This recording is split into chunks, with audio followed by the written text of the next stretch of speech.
کہ سی پیک کے فیز 2 کا ہم بہت سنتے تھے لیکن گراؤنڈ پہ کچھ دکھائی نہیں دے رہا. جو سی پیک فیز 2 ہے، دراصل اس کا جو باقاعدہ آغاز ہے یہ 26 ستمبر سے ہوا ہے، جب 14ویں JCC کا انعقاد ہوا، جس کے موقع پر وزیر اعظم شہباز شریف اور چینی قیادت کا جو ستمبر کے پہلے ہفتے میں مذاکرات ہوئے تھے، اس کی روشنی میں اس کا فریم ورک طے کیا گیا ہے. تو اب اس پر آغاز ہوا ہے، اور اس کی جو اہم بات ہے وہ یہ کہ ان لائک فیز 1 کے جو بہت زیادہ انفراسٹرکچر پہ فوکس تھی، کیونکہ پاکستان کو اس وقت بہت زیادہ انفراسٹرکچر کی ضرورت تھی توانائی کے شعبے میں، فزیکل انفراسٹرکچر. تو ہم نے 2015 جب پریزیڈنٹ شی جن پنگ آئے اور ان کا دورہ 1 سال مؤخر ہوا اس وقت کی ایجیٹیشن کی وجہ سے جو PTI کر رہی تھی، لیکن 3 سالوں میں تقریباً $25 ارب کی انویسٹمنٹ پاکستان میں میٹیریلائز کی، اور اس سے ہمارا جو بنیادی انفراسٹرکچر ہے، جس میں موٹر ویز بنے، جس میں گوادر کا ڈیولپمنٹ کا کام ہوا، اس کے نتیجے میں توانائی کے 8000 میگا واٹ بجلی لگی. یہ ایک ریکارڈ ہے پاکستان کی تاریخ میں. لیکن بدقسمتی سے پھر جو اگلے 4 سال ہیں اس میں جہاں ہمیں چور ڈاکو کا نشانہ بنایا گیا، اسی طرح سی پیک کو بھی نشانہ بنایا گیا، اور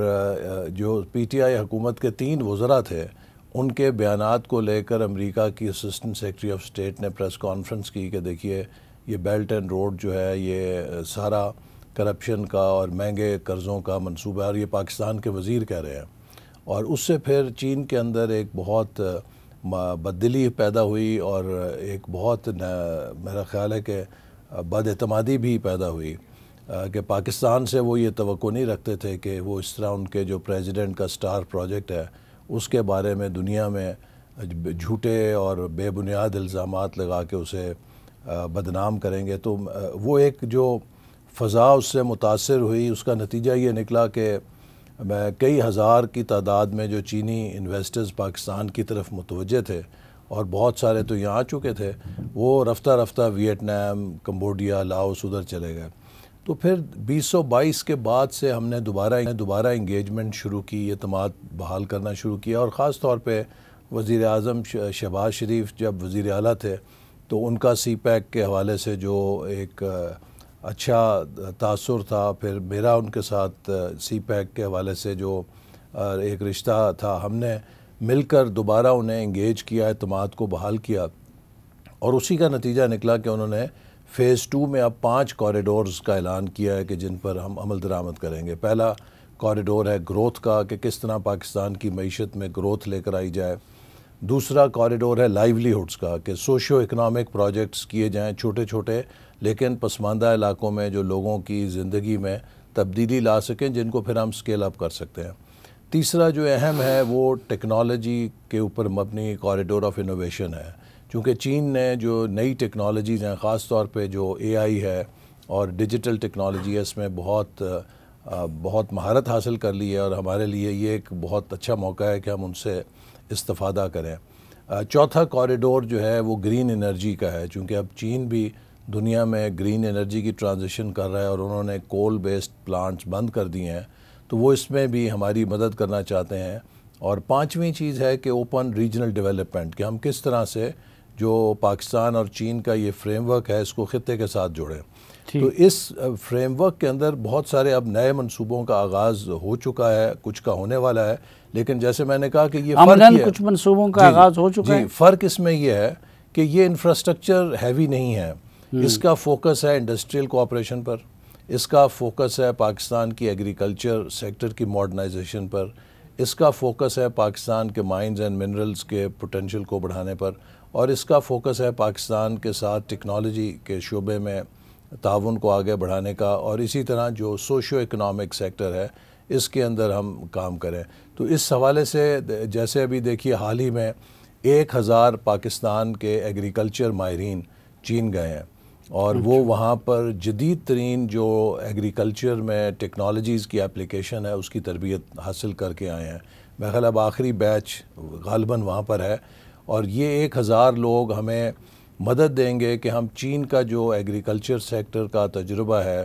اس کی روشنی میں پاکستان کی ایگریکلچرل پروڈکٹیوٹی، پاکستان کو کلائمیٹ ریزیلینٹ کیسے بنانا ہے، اس میں کام کریں. تو یہ ایک بہت بڑا نیا سفر ہوگا جو ایگریکلچر سیکٹر میں کہوں گا کہ گرین ریولوشن 2.0 کی بنیاد رکھ سکے گا۔ اسی طرح ہم نے جو ٹیکنالوجی کے سیکٹر میں چین کی کمپنیوں کے تعاون سے تقریباً 3 لاکھ نوجوانوں کی سالانہ تربیت آئی ٹی سیکٹر میں ان کو شروع کرنے کا معاہدہ کیا ہے، جس پر اب کام شروع ہو چکا ہے، اور اس کے ذریعے ہمارے نوجوان جو ہیں وہ جدید ڈیجیٹل سکل سیکھیں گے اور وہ پاکستان کے لیے بہت کارآمد ایک میں سمجھتا ہوں ڈیجیٹل اکانومی کے نالج ورکرز بن سکیں گے۔ اسی طرح جو دیگر شعبے ہیں ہمارے، ان میں بھی اب یہ اسپیشل اکنامک زون جو بننے تھے ان کا کیا اس کے ہوا؟ اوپر بھی کوئی نظر تو نہیں آ رہا؟ اس پر یہ ہے کہ چائنا کو ہم نے 2 اسپیشل اکنامک زونز آفر کیے ہیں، ایک کراچی میں اور ایک اسلام آباد میں۔ اس کے لیے ان کی اب ٹیکنیکل کمیٹی آئے گی اور وہ ان کا جائزہ لے گی، اور انہوں نے اس بات پہ آمادگی کی ہے کہ وہ 2 اکنامک زونز ڈیولپ کریں گے پاکستان میں۔ پھر اسی طرح جو کراکرم ہائی وے ہے اس کا ایک حصہ رہتا تھا، اور اب چونکہ دیامیر بھاشا ڈیم ہمارا تعمیر ہو رہا ہے، اس سے تقریباً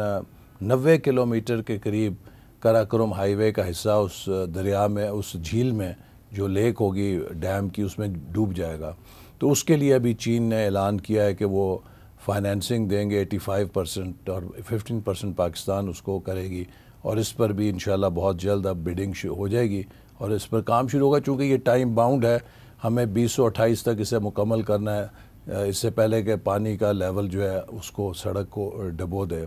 اور ساتھ ہی ساتھ ہمارا جو جیسے میں نے کہا کہ ایک جو اس JCC میٹنگ ہوئی تھی،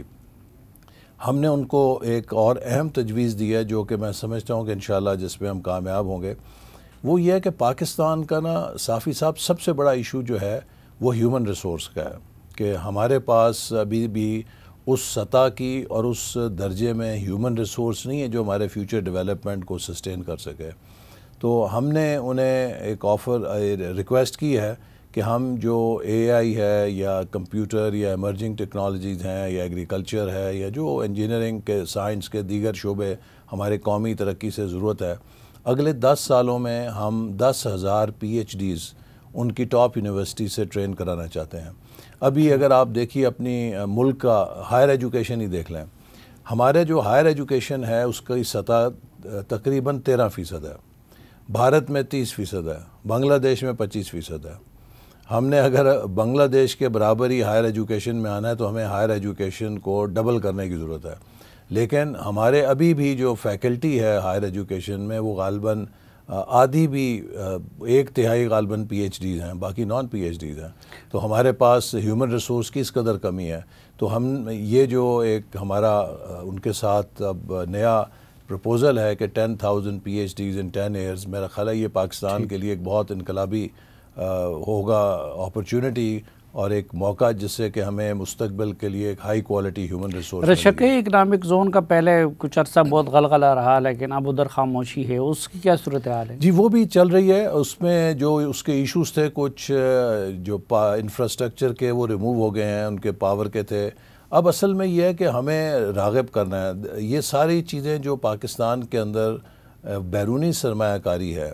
آپ کو یہ اور ہمیں سمجھنے کی ضرورت ہے کہ ملک کے حالات کا ان پر بہت دار و مدار ہوتا ہے۔ آج دنیا میں دوڑ لگی ہوئی ہے، $2 ٹریلین جو ہے وہ گلوب کے گرد گھوم رہا ہے۔ آج کسی ملک کو سرمایہ کی کمی نہیں ہے، بشرطے کہ وہ ایک انیبلنگ انوائرمنٹ بن جائے۔ آپ اس ملک کے اندر امن قائم کر دیں، آپ اس ملک میں سرمایہ کو سیکیورٹی دے دیں، آپ اس ملک کے اندر ایک اچھا لیگل سسٹم رکھیں جس سے کہ سرمایہ کار یہ سمجھے کہ میرا پیسہ محفوظ ہوگا، کوئی اس پہ قبضہ نہیں کر سکے گا، تو پیسہ دوڑ کے آئے گا، ہر دنیا کے کونے سے دوڑ کے آئے گا۔ تو اس لیے آج دنیا میں اس چیز کے اوپر ہو رہا ہے۔ اب اگر آپ یہ دیکھیے کہ ہم اپنے ملک کے اندر دہشت گردی کو پنپنے کا موقع دیں گے، ہم اپنے ملک کے اندر چیخم دھاڑم روز لگا کے رکھیں گے کہ پتہ نہیں کل کیا آفت آ جائے گی، ہم انتشار کی پالیٹکس کریں گے، ہم لانگ مارچز کی کالیں دیں گے، کون سا انویسٹر ہے کہ جو اس ملک کی طرف رجوع کرے گا نا؟ اس کے باوجود کہ ہمارے لیے ایک اچھی سازگار، لیکن اسٹیبلٹی لانا بھی تو آپ کی حکومت کی ذمہ داری ہے نا؟ جی ہم تو اس میں اپنا کردار ادا کر رہے ہیں، لیکن یہ تالی دونوں ہاتھوں سے بجتی ہے نا. جو دیگر سٹیک ہولڈرز ہیں، مثال کے طور پہ اپوزیشن کا بھی فرض ہے کہ وہ ایک ذمہ دار اپوزیشن کا کردار کرے. اب آپ حال ہی میں مثال لے لیجئے خیبر پختونخوا، آپ نے رشیدی کی مثال دی، تو رشیدی خیبر پختونخوا صوبے کے اندر ہے. اب آپ دیکھیے کہ اگر وزیر اعلیٰ جو ایک آئینی منصب پہ فائز ہیں، اور یہ ملک کا آئینی عہدہ ہے، یہ کسی جماعت کا عہدہ نہیں ہے، اور اگر وہاں کے وزیر اعلیٰ کسی قومی وفاقی اجلاس میں شرکت کرنا ہی اپنے منصب کے خلاف سمجھیں گے اور اپنے سے کسی جونیئر ممبر کو وہاں پر بھیجیں گے، تو ایک انٹرنیشنل انویسٹر تو یہ دیکھتا ہے نا کہ یہ صورتحال کیا ہے، یہ پولیٹیکل انسرٹنٹی ہے یا کس چیز کی بات ہے. نقصان وفاق کا تو ہوگا، لیکن اس سے پہلے خیبر پختونخوا کا ہوگا. لیکن آپ ایک منتخب وزیر اعلیٰ کو اپنے لیڈر سے ملنے نہیں دے رہے. نہیں، دیکھیے جو منتخب وزیر اعلیٰ ہیں ان کو منتخب ہونے کے سب سے پہلے وزیر اعظم نے مبارکباد دی اور ایک جذبہ خیر سگالی کیا، اور ان کے اپنے جو قومی فرائض ہیں اس کا ان کے سیاسی فرائض سے کوئی تعلق نہیں. اور آپ دیکھیے کہ یہ دلیل دینا کہ وہ اپنے لیڈر سے پوچھ کے اپنی کابینہ بنائیں گے، ان کو شاید یاد ہونا چاہیے کہ جب ثاقب نثار صاحب نے وزیر اعظم نواز شریف صاحب کو نااہل کیا تھا، اور ساتھ میں سپریم کورٹ نے PLD کے اندر یہ فیصلہ لکھ دیا تھا کہ ایک نااہل ہوا لیڈر جو ہے وہ کسی بھی لحاظ سے اپنی پارٹی یا حکومت کے معاملات میں کوئی رائے زنی نہیں کر سکتا. تو یہ کہنا کہ میں اپنے لیڈر سے مشورہ کرنا چاہتا ہوں کابینہ تشکیل دینے کے لیے، تو سپریم کورٹ کے فیصلے کی خلاف ورزی ہے کہ جو اس وقت موجود ہے، اٹ ہولڈز گراؤنڈ. اور یہ وہ فیصلہ ہے کہ جو PTI نے خود حاصل کیا تھا اور بڑی اس پہ جشن منایا تھا. اچھا، تو آپ سمجھتے ہیں کہ وہ سپریم کورٹ کے فیصلے کی روح سے وزیر اعلیٰ مشورہ نہیں کر سکتا حکومتی معاملات میں؟ ایک ایسے لیڈر سے کہ جو سزا یافتہ ہے، وہ اس سے وہ مشورہ نہیں کر سکتا. یہ اس کا اپنا آئینی فرض ہے، اس کا اپنا آئینی حق ہے کہ وہ اپنی ثوابدید پر اپنی کابینہ تشکیل دے.